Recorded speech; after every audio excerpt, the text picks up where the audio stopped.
Where I'm is the place where I was born and raised. Been living here all my life for 24 years and still counting. Kind of my safe haven, to be honest.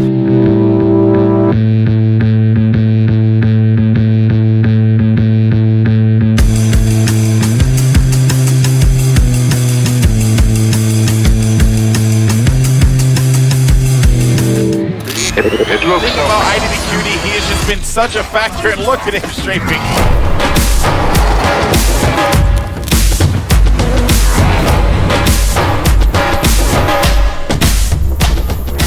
My name is Andrew Dahlström, also going by the nickname IDDQD in Overwatch.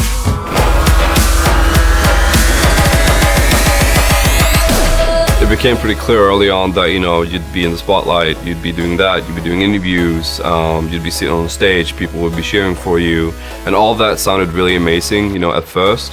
But when it actually came down to the point where it was, you know, happening, I mean, I was like literally shaking in the beginning.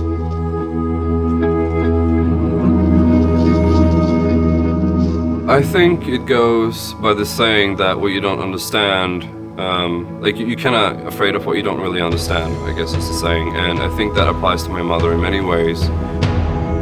Jag har försökt att få honom att fokusera på att skaffa sig en utbildning som han kan använda sig utav och skaffa sig ett jobb. För det är vad vi har ansett varit väldigt viktigt. På den tiden så förstod man ju inte att man kunde faktiskt också göra sig en karriär inom e-sport. She didn't really understand esports at all. She didn't understand gaming in general either. So there was a lot of conflicting opinions on whether I should be doing with my future. She thought that, you know, it's probably more reliable to study, you know, get your exam in whatever you want to study and just, you know, go like a safe, secure path.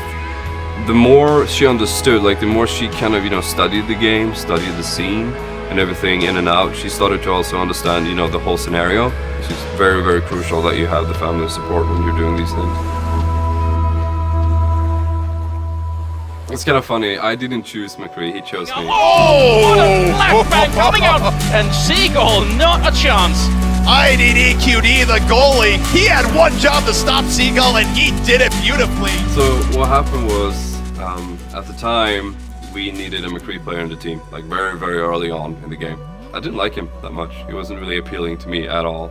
But I decided to give it a try, and it kind of stuck with me ever since that day. And today, you know, I'm considered amongst, you know, the top DPS players in the game. So like that transition happened very quickly. So the World Cup it's literally like a world championship. You instead of like organizations representing teams, you have teams representing countries instead. The shields, there we go, gets himself a triple. Literally like shooting fish in a barrel indeed. I've been teammates with every single player. We have Sebosai, who's the support player for Misfits. We have Save, who is the support player for Luminosity Gaming. We have Shipsayan, who's like a flex support kind of person. Yeah, he plays like flex support as far as we're concerned. He's from Team Envious. We have Coco, who is a tank, and he also plays for Team Envious. We have Twig, who plays for Rogue as a flex DPS, and we have me. I think Coco is just amazing to play with. He's just such a fun character, and he always brings joy, like, you know, in very weird scenarios, but he finds ways to do it.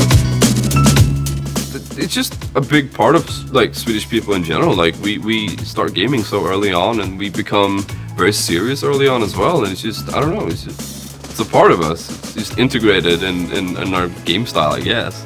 So yeah, it's very important. It boils down to the fact that you have to believe in what you believe in. And if you start having doubts, you're obviously not going to go anywhere. You have to consistently think that you can improve. And when you reach that point, you just keep on going, keep on moving forward. There's no point, you know, listening to others saying that you won't make it, or don't ever get discouraged. Just keep rolling your way, and eventually you're gonna hit that spot where you feel like, I made it. And that's practically it, just never give up.